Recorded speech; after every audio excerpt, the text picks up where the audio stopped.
आप सबको प्रणाम करता हूँ, आप सबका स्वागत करता हूँ। मैं मूलतः हरियाणा का हूँ जी, और हरियाणा हास्य रस का पर्यायवाची है।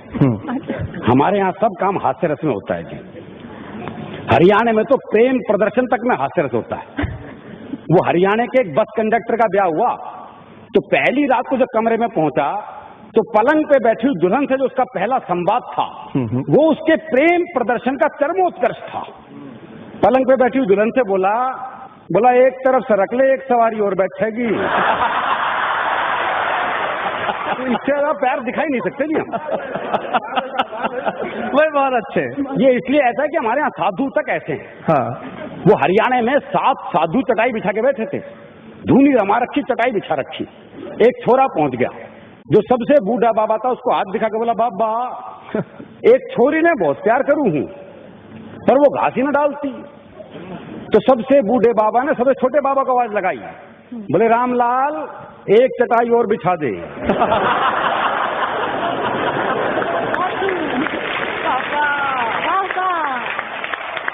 तो हमारे यहाँ तो बाबा भी सारे चटाई वाले ही हैं जी। और जब प्रेम चरम पर पहुंचता है तो और हास्य की स्थिति पैदा होती है जी। वो हरियाणा के एक गांव में एक बाबा जी आए हुए थे, तो एक पति पत्नी को औलाद नहीं थी।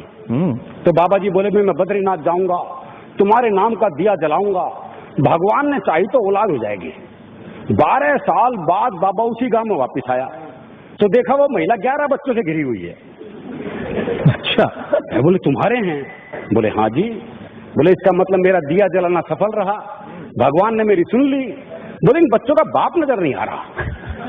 बोले जी वो बद्रीनाथ गया है। अच्छा। बोले क्या करने? बोले दिया बुझाने।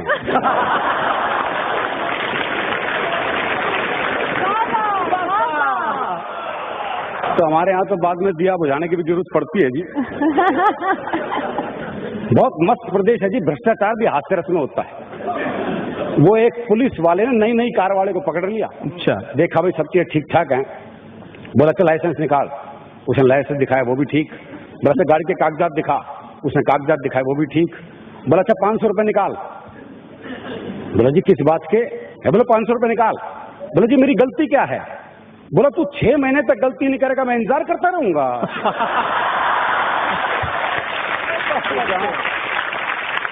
जहाँ भ्रष्टाचार भी हास्य रस में हो तो वहाँ आप कल्पना कर ही सकते हैं जी। एक छोटी सी कविता सुनाता हूँ, सुना।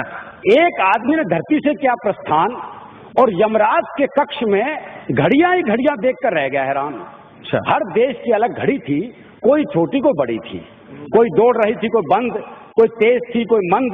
उनकी अलग अलग रफ्तार देखकर आदमी चकराया, कारण पूछा तो यमराज ने बताया हर घड़ी की उसी हिसाब से रफ्तार जिस हिसाब से हो रहा है उस देश में भ्रष्टाचार। आदमी ने चारों तरफ नजर दौड़ाई लेकिन भारत की घड़ी कहीं भी नजर नहीं आई।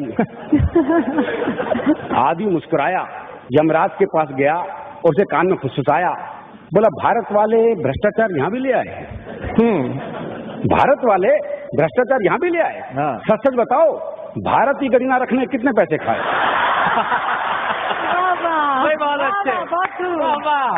सच सच बताओ भारत की घड़ी ना रखने कितने पैसे खाए?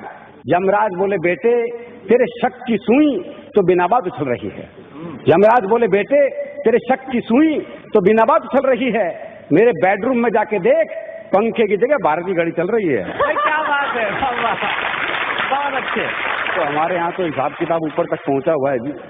और हरियाणा में बता रहा था सब संबंध हास्य रस में ही है हमारे यहाँ तो। किराएदार मकान मालिक तक के संबंधों में हास्य रस है। अच्छा। वो एक किराएदार पहुंच गया मकान मालिक के पास, बोले कैसा कमरा किराए पे दिया है? वहां तो चूहे डांस कर रहे हैं। और बोले तू के चाहे 500 रुपए माधुरी दीक्षिता का नाच चाहिए।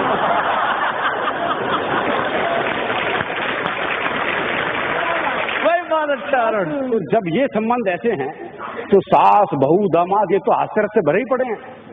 वो एक बहू जो है अपने मायके गई तो माँ ने पूछा, बोले बेटी दामादो खाने में क्या पसंद है? बोले जी बथुआ बहुत पसंद है। बथुआ बहुत बढ़िया। अब जब दामाद बहू को लेने आया तो बथुए का साग, बथुए की भूजी, बथुए का रायता, बथुए की रोटी, बथुए का पराठा और तो और सलाद में ही बथुआ। अगला 2 मिनट तो थाली देखता रहा। फिर बोला सासू इससे अच्छा मैंने बथुए खेत में छोड़ आती।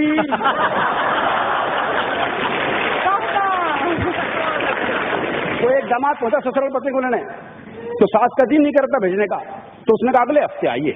हाँ। वो अगले हफ्ते आया, सास बोली बे जी नहीं भरा, अगले हफ्ते आइए। वो फिर अगले हफ्ते आया, सास बोली तू तो हर हफ्ते आ जा है। हम अभी नहीं भेजेंगे, 15 दिन के बाद भेजेंगे। अच्छा। बोला जी मैं अभी आ जाके थक गया, मैं 15 दिन यहीं रुकूंगा।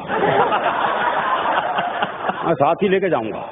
तो सास घबरा गई, बोले दामाद रुकेगा तो खातिरदारी करनी पड़ेगी। बोले जी आप रुको तो लोग क्या कहेंगे? बोले क्यों? थारी छोरी हमारे यहाँ 6 महीने रुकी, लोगों ने क्या कही? लोगों ने क्या कही? बहुत अच्छे। वाह। बोली जी वो तो आपके यहाँ ब्याही गई है।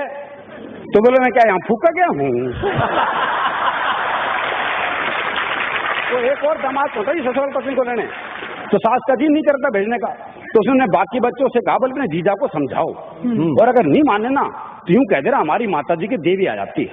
देवी। और जब देवी आ जाती है उन बात मनवा के छोड़ती है। बालक पहुंच गए, बोले जी आज अभी नहीं भेजेंगे, बोले लेके जाऊंगा। बोला ऐसा हमारी माता जी की देवी आ जाती है, और जब देवी आ जाती है अपनी बात मनवा के छोड़ती है। अच्छा। बोला देवी आ जाए, देवा आ जाए, मैं तो लेके जाऊंगा। थोड़ी देर बाद सास जो वो बाल बाल बिखेर के आ गई, बोले देवी आ गई ना भेजूं। देवी आ गई ना भेजूं, देवी आ गई ना भेजूं। दामाद थोड़ी देर तो ड्रामा देखता रहा, फिर बोला भैरव आ गया लेके जागा।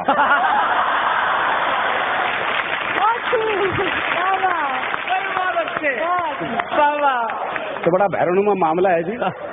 और ऐसा नहीं है कि हरियाणा में दामाद ऐसे जवाब देते, हरियाणा में सास में से जवाब देते हैं जी। हाँ। वो एक का दामाद बहुत काला था, बहुत ही काला भाई, सुपर काला। अच्छा। जब ससुराल आए तो सासू बोली बटेऊ इस बार तो 15-20 दिन रुक जा। अच्छा। बोले क्या बात है भाई? सासू बड़ी खातिरदारी के मूड में है। बोले क्या करेगी सासू? बोले कुछ नहीं, दूध दही खा और मौज कर, तेरे बहाने थोड़ा बहुत दूध हमने मिल जाएगा। बोले मेरे बहाने क्यों कर मिल जाएगा? बोली कुछ नहीं, हमारी भैंस का काचड़ा मर गया, तुम्हें देख के भैंस दूध तो देगी। दामाद की मार्केट वैल्यू है जी। उल्टा जवाब हरियाणा का आदमी देता है, और उल्टे जवाब का एक अलग सौंदर्य है जी। जब बात अगर जवाब सीधा हो तो बात का मजा ही खत्म। मजा ही क्या? ठीक बात। मुझे जाना वो एक हरियाणा की कैदी को फांसी से जाओ गई। जब मुझे फांसी पे ले यार जेलर ने पूछा, बोले अपनी अंतिम इच्छा बता। तो हरियाणा का कैदी बोला बोले पूरी करेगा? बोले हाँ। बोले पक्का? बोले हाँ। बोले फिर मेरी जगह तू चढ़ जा फांसी पे।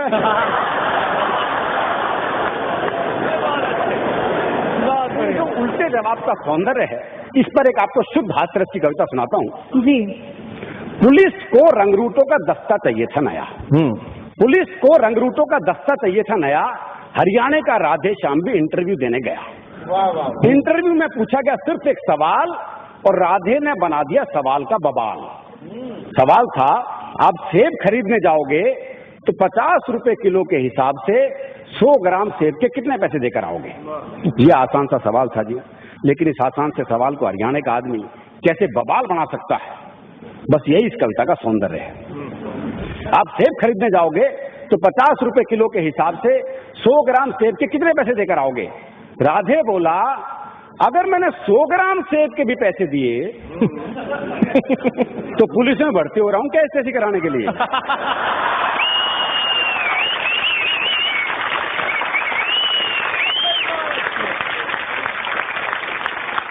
साहब को जवाब में मजा आया।